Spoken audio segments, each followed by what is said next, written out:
आप बताएं पहले मुझे, इसी बहाने एक सामाजिक मुद्दे पर थोड़ी सी बात भी हो जाए। वेश्यावृत्ति में जो भी लोग शामिल हैं, पहली बात तो उसमें केवल महिलाएं शामिल नहीं है, पुरुष भी शामिल हैं, है ना। अब वो कंसेप्ट पुराना है कि केवल महिलाएं शामिल होती थी। आजकल महिलाएं पुरुष दोनों प्रकार की वेश्याएं बड़े शहरों में होते हैं। ऐसे बहुत सारे रिसर्च आर्टिकल्स मिलते रहते हैं। आप ये बताएं कि यदि कोई स्त्री या यदि कोई पुरुष वेश्यावृत्ति में शामिल है, और यहां वेश्यावृत्ति का मतलब गीत संगीत के सेंस में नहीं है, देह के सेंस में है, शरीर के सेंस में है, तो आपको क्या लगता है कि वो ये काम मजबूरी में करता होगा या करती होगी, या कोई दूसरी वजह हो सकती है इसके पीछे?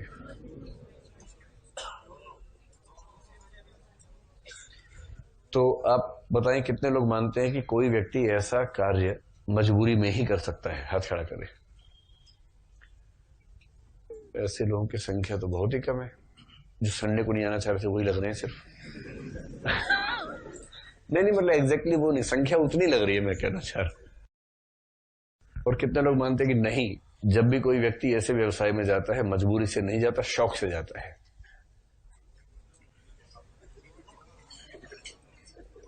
ऐसे में एक दो हाथ यूं हो गए तुरंत। पड़ोसियों ने कहा खतरनाक काम कर रहे हो भाई, नीचे कर रहे हाथ, मरेगा। और कितने लोग मानते हैं कि दोनों में से कुछ भी कारण हो सकता है।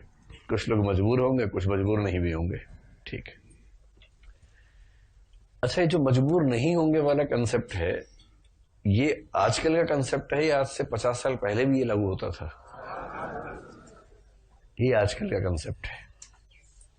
आज से 50 साल पहले आप बहुत सुरक्षित तरीके से कह सकते थे कि वेश्यावृत्ति में जाने वाला प्रत्येक व्यक्ति, लगभग प्रत्येक व्यक्ति, एक आध छोड़ दीजिए, वो मजबूरी में जाता है। आजकल ये बात कहना संभव नहीं है। और इसकी असली वजह पता है क्या है? इसकी असली वजह है सूचना क्रांति। अब सोचेंगे ये क्या हो गया?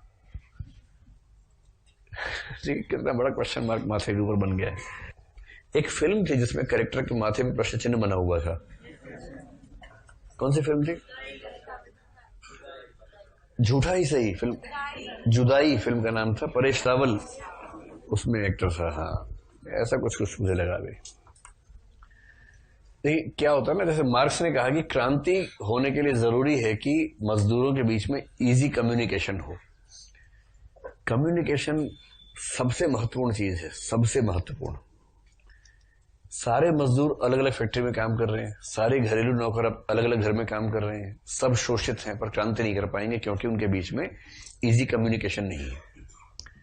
उनके बीच में इजी कम्युनिकेशन हो, मिलने की संभावना हो, विचार करने की क्षमता हो, तो क्रांति हो जाएगी। पर सहज संवाद की संभावना मालिक लोग बनने देंगे ही नहीं। इसलिए आप देखेंगे मालिक चाहे दिल्ली में हो चाहे छोटे शहर में, उसका नौकर घर से बाहर अगर निकले और किसी और नौकर से बात करे तो तनाव हो जाता है। तो पूरी कोशिश करता है कि इसकी किसी और नौकर से बात ना हो, क्योंकि संवाद अगर हो गया ना तो फिर चिंगारी फूटेगी, सुगबुगाहट होगी। अब कम्युनिकेशन का यहां क्या फायदा या नुकसान होता है इस व्यवसाय में शामिल लोगों के बीच में? पहले क्या था, जैसे छोटा शहर मान लीजिए कोई है, इस शहर में लगभग हर व्यक्ति को जानता है या जानने की संभावना रखता है। आप छोटे शहर से आए होंगे मेरे ख्याल से, वहां ये आपको हमेशा लगता होगा कि आप जहां भी हैं कोई ना कोई आपको जानने वाला आसपास हो सकता है। ये खुशी की बात भी है, कोई संकट आएगा तो कोई ना कोई मदद कर देगा, और दुख की बात भी है कि कोई ऐसा कोना ही नहीं कि आप जा सके और घर पे खबर ना पहुंचे। घर पे तुरंत खबर पहुंच जाती है, भाई तुम्हारी छोरी वहां गई है, जरा देख लो, हाथ से निकल गई तुम्हारी छोरी, जरा देख लो। तो बड़ा दिक्कत है। इसलिए लोग चाहते हैं कि उनके जीवन में एनोनिमिटी थोड़ी सी रहे। एनोनिमिटी की स्पेलिंग क्या होगी? यही होनी चाहिए मेरे ख्याल से, या यहां भी वही आ जाएगा, देख लीजिएगा। एनोनिमिटी का मतलब है अनामिता, कि आप शहर में किसी ऐसे स्थान पर हैं जहां बहुत सारे लोग हैं, पर आपको ये भरोसा है कि कोई आपको जानता नहीं है।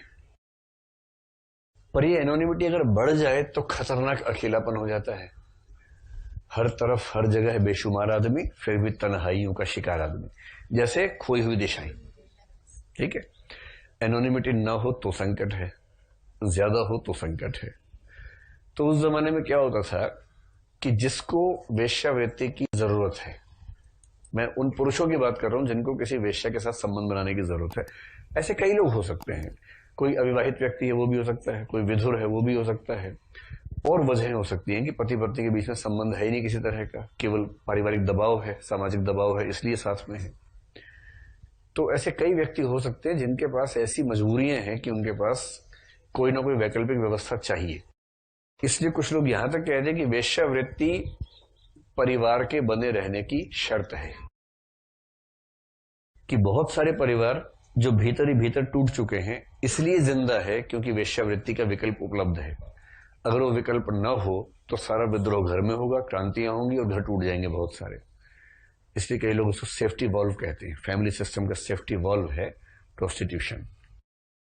तो उस जमाने में क्या था कि हर शहर में कोई इलाका फिक्स होता, जैसे उसको बोलेंगे रेड लाइट एरिया है। अब यहां वो लोग जाएंगे जिनको जाना है, कोई दूसरा तरीका है नहीं। अब वहां सबको डर भी लगता था कोई पहचान न ले, तो चेहरा ढक के कुछ करके जाते होंगे, कोई मिल भी जाता ही होगा। लेकिन जब दो लोग मिल जाएंगे तो सीधी सी बात है, तो अगर कोई मिल भी गया तो बीच में समझौता हो गया, इसको MAD कहते हैं, म्यूचुअल एश्योर्ड डिस्ट्रक्शन, जो सोवियत संघ और अमेरिका के बीच में था शीत युद्ध के दौरान, कि तुम मुझे मारोगे हम तुम्हें मार देंगे, बचेगा कोई नहीं।